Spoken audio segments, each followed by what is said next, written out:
व्यवस्था बनाने में। मट्टी देने के लिए अपने धार्मिक प्रयोजन के लिए किसी परमिशन की जरूरत नहीं है। आप कर लीजिएगा, आप कर लीजिएगा, लेकिन सबकी वीडियोग्राफी हो रही है, सब पे मेरी कार्रवाई होगी, जो जाएगा आप कर लीजिएगा, लेकिन मिट्टी देने से मत रोकिए। हमने निजाम से मुक्ति दिलाई। निजाम में एन से मतलब है नसीरुद्दीन सिद्दीकी से मुक्ति भारतीय जनता पार्टी ने दिलाई। आई से मतलब है इमरान मसूद से मुक्ति भारतीय जनता पार्टी से दिलाई। आजम खान से मुक्ति भारतीय जनता पार्टी से दिलाई। अतीक अहमद से मुक्ति भारतीय जनता पार्टी ने दिलाई और मुख्तार अंसारी से मुक्ति भी भारतीय जनता पार्टी ने दिलाई है। मित्रों, मुख्तार अंसारी पूर्व विधायक और वहाँ के गरीबों की मसीहा हैं। गरीब के हक के लिए लड़ते हैं, गरीब के लिए आवाज़ उठाते हैं। आप जैसे महान पत्रकार उनको माफिया कहते हैं, और जो वास्तव में माफिया हैं, जो गरीबों की ज़मीन हड़प रहे हैं, जो गरीबों का घर हड़प रहे हैं, गरीबों का हक अधिकार मार रहे हैं, जिनके ऊपर 100 मुकदमे हैं, आप जैसे पत्रकार के जबान से उनके लिए माफिया शब्द नहीं निकलता। इस प्रदेश के मुख्यमंत्री जिन पे 50 मुकदमे थे, जिन्होंने अपना मुकदमा स्वयं वापस लिया। मेरा नाम सितारा देवी है। सितारा देवी, लोग मरने के बाद इंजॉय कर रहे हैं। मरने पर भी इंजॉय करता है कोई? लोग तो हमारी संस्कृति नहीं है। कितने लोग इंजॉय कर रहे हैं, गरीब लोगों की खुशियाँ मन रही है सर। अगर उनकी तबीयत खराब थी तो क्यों नहीं 1 हफ्ता उनको इलाज किया जाएगा? काहे नहीं लोग किए? 2 दिन इलाज किए लोग, दूसरे तीसरे दिन लोग फिर जेल में भेज दिए। यही सुनेंगे कि वो गरीबों के मसीहा थे, वो गरीबों के मसीहा थे। जबरदस्ती मुकदमा लाते हैं। उनके जबरदस्ती मुकदमे खाली ये बाबा के सरकार में हुई है। मुकदमा पे मुकदमा, मुकदमा में मुकदमा, मुकदमा में मुकदमा, ऑर्डर पे ऑर्डर, ऑर्डर पे ऑर्डर, ऑर्डर पे ऑर्डर हुआ है सर। ये कल भी सब पर भारी था, वो आज भी सब पे भारी है। बच्चा बोल रहा है वो मुख्तार अंसारी, वो दलितों की बात करता था साहब, वो सबकी बात करता था। दलित, पिछड़ा, आदिवासी और अल्पसंख्यक की बात करने वाले का अनुराग ओझा हमेशा समर्थन करता है। आप देख रहे हैं देश लाइव, देश की आवाज। अस्सलाम वालेकुम, आदाब, नमस्कार, सत श्री अकाल। देश लाइव में आपका स्वागत है। मैं हूं सहाल कुरैशी। दोस्तों, मूंछों पर आखिरी मर्तबा ताव दिया बेटे उमर ने और मुख्तार अंसारी को सुपुर्दे खाक कर दिया गया। लेकिन मुख्तार अंसारी का जो जिस्म, जो शव खाक के हवाले किया गया। लेकिन यह हकीकत है कि मुख्तार अंसारी का शव खाक के हवाले किया गया, लेकिन मिट्टी में मिल गई यूपी सरकार की साख। जिस तरीके से मुख्तार अंसारी पर जो आरोप लगे थे और उसके बाद मुख्तार अंसारी ने जो आरोप लगाए थे, मुख्तार अंसारी के इंतकाल के 2 दिन पहले के कई सारे ऑडियो रिकॉर्ड्स भी वायरल हो रहे हैं। कई सारे उनके पत्र जो उन्होंने लिखे थे अधिकारियों को, जो चिट्ठियां उन्होंने कोर्ट में दी थी कि उन्हें स्लो पॉइजन दिया जा रहा है, वो तमाम पत्र जो है वो सवाल उठा रहे हैं और योगी सरकार की साख जो है वो मिट्टी में मिल रही है। प्रशासन की साख जो है वो मिट्टी में मिल रही है। इसके अलावा और भी बहुत सारी चीजें हैं जो सवाल खड़े करती है कि आखिरकार ये कैसा प्रशासन है कि तेरा गुंडा गुंडा, मेरा गुंडा हीरो। ये बड़ा अजीब है। आपने सुना अमित शाह को, किस तरीके से अमित शाह क्या क्या चीजें बोल रहे थे, वो भी आपको आगे बताऊंगा। लेकिन उससे पहले मुख्तार अंसारी को जब सुपुर्दे खाक किया गया तो बड़ी संख्या में लोग वहां पर उमड़े। कई जगह पर 144 लागू कर दिया गया था। एक जगह पर मुख्तार अंसारी के भाई अफजाल अंसारी डीएम साहब के साथ में बहस करते हुए नजर आए। कब्रिस्तान के बाहर लाखों लोग जुटे थे और डीएम साहब ये तय कर रही थी कि मुख्तार अंसारी को मिट्टी कौन देगा और कौन नहीं देगा। जबरदस्त बहस हुई। डीएम साहब ने अफजाल अंसारी को धमकी दी और वहां के लोगों को भी धमकी दी कि वीडियो के अंदर आप सब आ गए हो, आप सब के खिलाफ कार्रवाई की जाएगी। इस वीडियो को जरूर देखें। ठीक है, एक एक 1 बाय 1 निकाल दिया। 4-5 लोग मजदूर लोग हैं या भाई हैं, भाई हैं। हम गिनते रहेंगे बैठ के। आप मत गिनिए, हम गिनना है। जो घुस गया आप करके निकलिए, निकल चुके। अधिक संख्या हम ये आपकी कृपा पे नहीं है कि आप कहिएगा कि 3 लोग मिट्टी देंगे। हाँ कृपा, हाँ, मैं जिला निर्वाचन अधिकारी कुछ भी हो, आप हमारी मट्टी देने के लिए हमको फिर भी कार्रवाई करेंगे। तो आप करिए। आपने परमिशन थोड़ी आप दी है करिए। हमें बजवा लगाने की। मट्टी देने के लिए अपने धार्मिक प्रयोजन के लिए किसी परमिशन की जरूरत नहीं है। कस्बा थोड़ी मट्टी देगा भाई, सब परिवार के लोग दें। कस्बा नहीं, जहाँ के भी कोई मट्टी देना चाहेगा वो देगा। परमिशन लेते आप? क्या आपने परमिशन ली है इसकी इसकी? कोई परमिशन दुनिया में कोई नहीं लेता। क्यों नहीं लेता है? नहीं लेगा। 144 लगी हुई है सांसद जी। 144 के बाद भी किसी की मट्टी और जनाजे के लिए आप नहीं रोक तो हम सकते। विधि कार्रवाई करेंगे, फिर करिए विधि कार्रवाई करेंगे हम आप सब पे। आप कर लीजिएगा, आप कर लीजिएगा, लेकिन सबकी वीडियोग्राफी हो रही है, सब पे विधि कार्रवाई होगी, जो जाएगा आप कर लीजिएगा, करिए, लेकिन करिए। मिट्टी देने से मत रोकिए। सबकी वीडियोग्राफी हो रही है। तो देखा दोस्तों आपने, ये समझ में नहीं आता कि क्या 144 लागू होने के बाद क्या धार्मिक आयोजन भी बंद कर दिए जाएंगे? क्या डीएम साहब तय करेंगी कि किसी की जनाजे पर आखिरी मिट्टी कौन देगा और कौन नहीं देगा? क्या 144 लागू होने के बाद क्या बाजार बंद कर दिए जाएंगे? ये सवाल उठना लाजमी है। ये सत्ता का नशा है, ये सत्ता का पावर है। और गृह मंत्री अमित शाह का तो कहना ही क्या, मानो आज वो ये बोलते हुए नजर आए कि अतीक अहमद को और मुख्तार अंसारी को बीजेपी ने खुद ही निपटा दिया है। अमित शाह के इस भाषण को जरूर सुनिए। सबसे बड़ा काम अगर कोई किया है तो हमने निजाम से मुक्ति दिलाई। निजाम जानते हो क्या है? जानते हो? नहीं जानते हो? मैं बताता हूं। निजाम में एन से मतलब है नसीरुद्दीन सिद्दीकी से मुक्ति भारतीय जनता पार्टी ने दिलाई। आई से मतलब है इमरान मसूद से मुक्ति भारतीय जनता पार्टी से दिलाई। आजम खान से मुक्ति भारतीय जनता पार्टी से दिलाई। अतीक अहमद से मुक्ति भारतीय जनता पार्टी ने दिलाई। और मुख्तार अंसारी से मुक्ति भी भारतीय जनता पार्टी ने दिलाई है। मित्रों, अगर इस सपा बसपा का गठबंधन आया तो यूपी में फिर से निजाम का शासन आ जाएगा। गृह मंत्री अमित शाह की इस भाषण से तो यही आभास होता है कि अतीक अहमद, अशरफ अहमद और मुख्तार अंसारी की हत्या बीजेपी की सरकार ने करवाई है। किस निजाम की बात कर रहे हैं आप? कहते हैं कि निजाम से आजादी दिलवाई आपने। क्या आपको निजाम से आजादी के अलावा दूसरे कुछ लोग नहीं दिखे? आपको आज एक पूरी लिस्ट दिखाता हूं कि आप हिंदू भाइयों को किस तरीके से निजाम के नाम पर डराया जा रहा है। लेकिन हकीकत क्या है वो आप देखिए कि निजाम से मुक्ति दिलवाने वाले अमित शाह क्या ये भूल गए कि उन्हीं के मुख्यमंत्री 40-45 आपराधिक मामले झेलने वाले गुंडों के साथ बैठे हुए नजर आ रहे हैं? यह भी आप देखिए। माफिया गुंडा डॉन विनीत, इसे जो है वो अमित शाह की बीजेपी एमएलसी बना देती है, लेकिन आपको कहा जाएगा निजाम के खिलाफ है। बाकी दूसरे माफिया माफिया नहीं है, वो इनके अपने परिवार के लोग हैं। मोदी का परिवार आपको दिखाता हूं आज। मोदी का वो परिवार जो माफिया है, जिस पर 100, 85, 80, 90 मामले दर्ज हैं। आपको दिखाता हूं मोदी का वो परिवार जो मोदी को और उनकी सरकार को, योगी की पुलिस को माफिया नजर नहीं आते हैं, क्योंकि उनका नाम मुख्तार या अतीक नहीं है, उनका नाम रमेश मुकेश नरेश है। आपको मैं आज बताता हूं तफसील से उसके बारे में। योगी की जाति के 10 माफियाओं की सूची भी लोग जो है वो सोशल मीडिया पर धड़ल्ले से शेयर कर रहे हैं, जिन्हें योगी शाह की छत्र छाया हासिल है। कुलदीप सिंह सेंगर, जिन पर 28 मामले दर्ज हैं, बीजेपी के विधायक रहे हैं, मोदी के परिवार का हिस्सा हैं। ब्रिजेश सिंह, 106 आपराधिक मामले दर्ज हैं। धनंजय सिंह, 46 आपराधिक मामले दर्ज हैं। राजा भैया, 31 मामले दर्ज हैं। बीजेपी इनके साथ में गठबंधन करना चाहती है, बीजेपी के नेता इनके साथ में मुलाकात कर रहे हैं। ये माफिया डॉन नहीं है, इनकी नजर में ये इनका परिवार है, क्योंकि ये मुसलमान नहीं है, ये हिंदू धर्म से ताल्लुक रखते हैं। दूसरा, उदयभान सिंह, जिन पर 83 आपराधिक मामले दर्ज हैं। अशोक चंदेल, 37 आपराधिक मामले दर्ज हैं।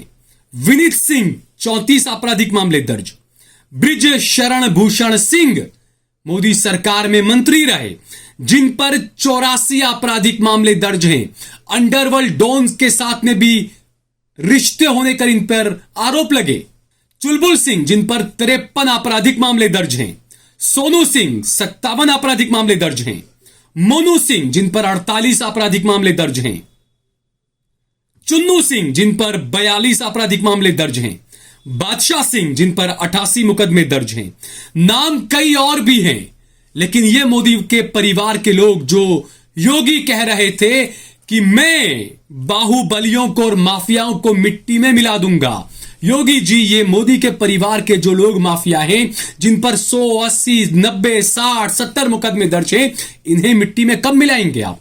या इन्हें आप माफिया मानते ही नहीं है क्योंकि इनके साथ तो आप बैठते हैं, इनको आप एमएलसी बनवाकर विधान परिषद में भेज देते हैं। तो यह आपका दोहरा चरित्र जो है वो हिंदू भाइयों को सोचना चाहिए कि किस तरीके से इस देश का प्रशासन चलाया जा रहा है, किस तरीके से आपको उकसाया, वर्गलाया, भड़काया जा रहा है मुसलमानों के खिलाफ। 25,000 का इनामी माफिया धनंजय सिंह खुले आसमान में सरकार की छत्र छाया में क्रिकेट खेलता है, उसको कोई मिट्टी में नहीं मिलाएगा क्योंकि उसका नाम धनंजय सिंह है, उसका नाम मुख्तार अंसारी नहीं था। एनडीए के साथी और योगी सरकार में फिलहाल ही मंत्री बने ओपी राजभर का कहना है कि मुख्तार अंसारी गरीबों के मसीहा थे और साथ ही वो ये भी कहते हैं कि मैं उन्हें क्रांतिकारी मानता हूं। ये योगी के मंत्री का बयान है दोस्तों, सुनिए। सामान्य वर्ग की महिला आगे कह रही कि मुझे छत दिया, मुझे जान बचाया,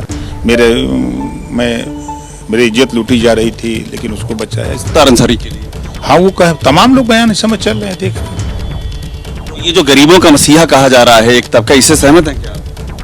भाई जब गरीबों की मदद किया है तो गरीब तो अपने को मसीहा न मानेगा, गरीब की मदद करने में तो दिक्कत तो है।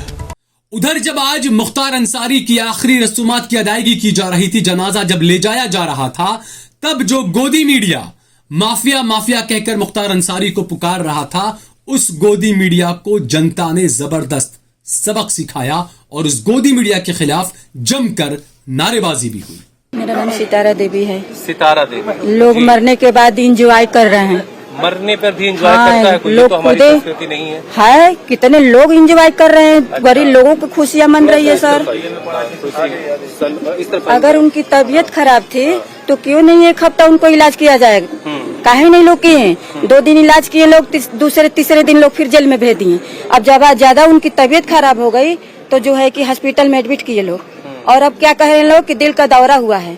इतना दिन दिल का दौरा नहीं हुआ था, 2005 से वो जेल में थे, आज पहली बार दिल का दौरा उनको हो रहा है हॉस्पिटल में। दिल का दौरा तो किसी को भी सितारा जी की हो सकती नहीं हो सकती सर, जब हुआ रहता तब न हो सकती है, एको बार तो हुआ नहीं था। अच्छा, आप ये कह रही कि पहले कभी दिल का दौरा? नहीं हुआ था, कभी नहीं हुआ, कभी नहीं हुआ था सर। हम नहीं बोले, मेरी पूरी जनता बोलेगी कि कभी नहीं हुई थी, कभी नहीं हुई थी। वो स्वस्थ थे, बहुत दिलेर आदमी थे।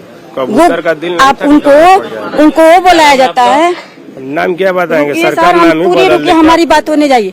देखिए भाईजान, आप मेरे भाई की तरह हैं, हमें भी हैं, लोग से जुड़े हैं। मैं आप लोग से एक ही हाथ जोड़ के निवेदन करूंगी कि आप लोग थोड़ा सा भी अगर दिल में जगह होगी तो रियल बात आप लोग दिखाइए, हम लोगों को इंसाफियत दिलवा दीजिए कि हम लोग का दिल की सुकून मिल जाए। सारी बात जा रही है। हाँ, सारे हम लोग। एक बात जो पीछे से एक आवाज आई कि उनका दिल कबूतर का नहीं था, वो एक दिलेर आदमी थे, ये बात पीछे से आई। और यहाँ पर इस तरह की दर्जनों कहानियां हैं, इस फाटक से जुड़ी ऐसी अनगिनत कहानियां जो मुझे बताई गई। लेकिन एक पहलू वो भी है, जब भी बात होती है मुख्तार की तो कन्विक्शन की भी तो बात होती है। कुछ कई मामलों में एक्यूज, कई सारे मामले, उन सारी बातों को लेकर यहाँ पर क्या बात?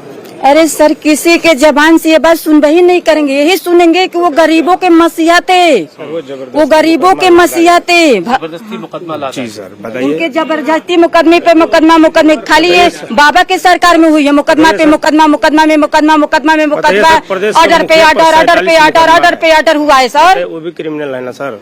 क्या कह रहे हैं आप? प्रदेश के मुखिया पे 47 मुकदमा है, वो भी क्रिमिनल है। किस पे? अरे जो मुखिया है, हाँ सर, उनके पर मुकदमा नहीं है तो वो दबाया गया है, क्योंकि हम लोग कुछ कर नहीं, रुको जी, हम कुछ कर नहीं पाएंगे। उनकी सरकार है, वो सत्ता में है, बलोजर चलवा देंगे, किसी को जबरदस्ती मुकदमा कर देंगे, किसी के माई बहन के गरीब लड़का बात हो के जबरदस्ती जेल में ढुका दो। एक पहले दुनिया के सरकार आई रहे सर, हमारा उम्र कम से कम 45 साल हो गई, हम राजनीति देखत चले बनी, ज्यादा तो हमने जानकारी नहीं के। लेकिन जब यहीं पे मेरा दहलीज है, कहीं दूर की नहीं हूँ, भारतीय स्टेट बैंक के मेरा पास घर है और मैं भी 2012 से राजनीति में हूँ। दोस्तों, ये तमाम वो खबरें हैं जो गोदी मीडिया आपको नहीं दिखाएगा।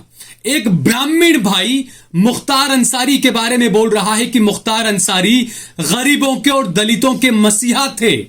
इस ब्राह्मण भाई ने अपने हिंदू तरीके से उन्हें श्रद्धांजलि भी अर्पित की है। ये भी देखिए आप। देखिए, कल भी सब पर भारी था, वो आज भी सब पे भारी है। बच्चा बच्चा बोल रहा है वो मुख्तार अंसारी है। मुख्तार अंसारी साहब तो 5 बार के विधायक थे और उनको एक साजिश होता नहीं कि जानबूझकर अब किसी को धीमी गति से धीरे धीरे धीरे धीरे धीरे धीरे धीरे धीरे मारा जा रहा है। मैं भी एक ब्राह्मण समाज से आता हूं, सनातनी समाज से आता हूं, और मैं उसको रामचरितमानस के हिसाब से श्रद्धांजलि दूंगा। तरह नबीन सेवय मम स्वामी राम नमामि नमामि नम। वो दलितों की बात करता था साहब, वो सबकी बात करता था। संसद में एक पोस्टर वायरल हो रहा है जिसमें वो दलित का ये लिए मैं बता तो रहा हूं कि वो दलितों की बात करता था। दलित, पिछड़ा, आदिवासी और अल्पसंख्यक की बात करने वाले का अनुराग ओझा हमेशा समर्थन करता है और करता रहेगा। इधर मुख्तार अंसारी के जनाजे में शहाबुद्दीन के बेटे ओसामा साहब भी आज हाजिर हुए और जबरदस्त अवाम का हुजूम जो है वो आज इस जनाजे के अंदर उमड़ा था।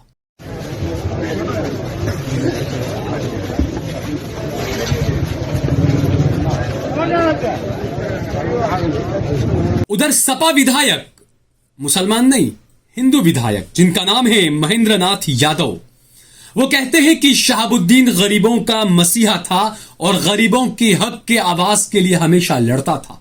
सुनिए आप। गरीब के हक के लिए लड़ते हैं, गरीब के लिए आवाज उठाते हैं। आप जैसे महान पत्रकार उनको माफिया कहते हैं, और जो वास्तव में माफिया हैं, जो गरीबों की जमीन हड़प रहे हैं, जो गरीबों का घर हड़प रहे हैं, गरीबों का हक अधिकार मार रहे हैं, जिनके ऊपर 100 मुकदमे हैं, आप जैसे पत्रकार के जबान से उनके लिए माफिया शब्द नहीं निकलता। वो गरीबों का रॉबिन हुड था, 5 बार का विधायक था, जेल में रहते हुए जनता ने उसको विधायक बनाया।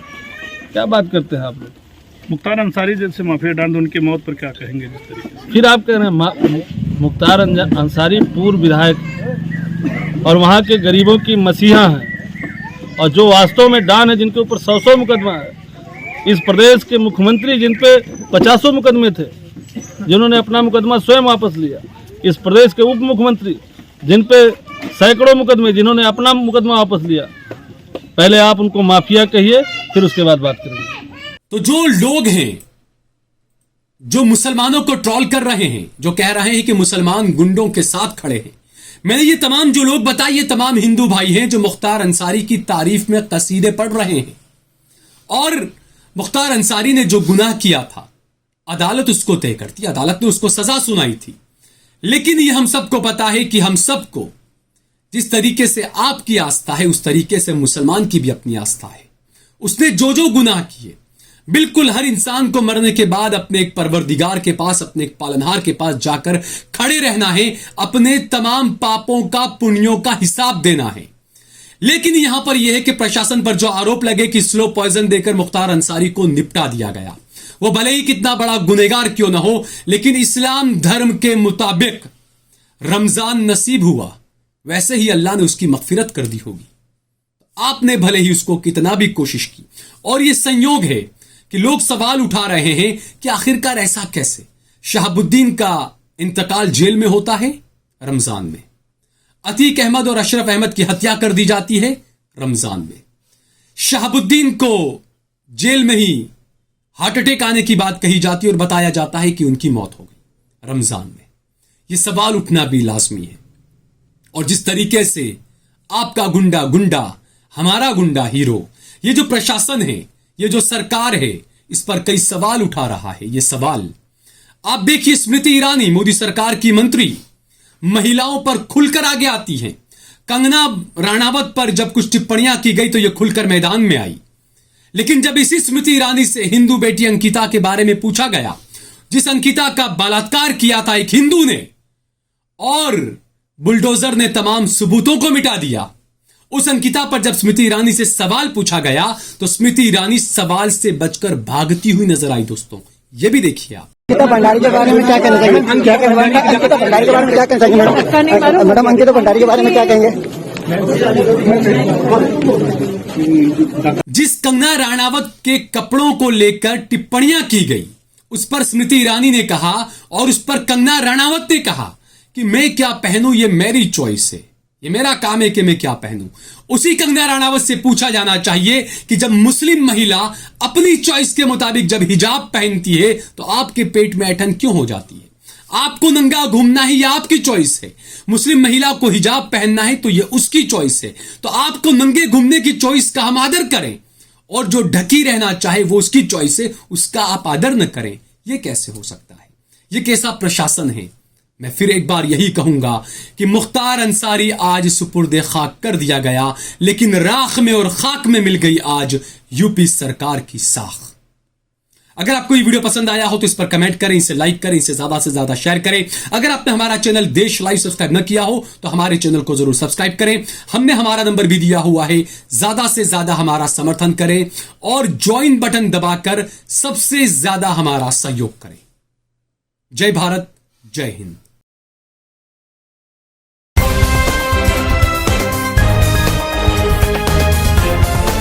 देश और दुनिया की तमाम छोटी और बड़ी खबरों के लिए हमारे चैनल को सब्सक्राइब करना न भूलें और बेल का बटन जरूर दबाएं।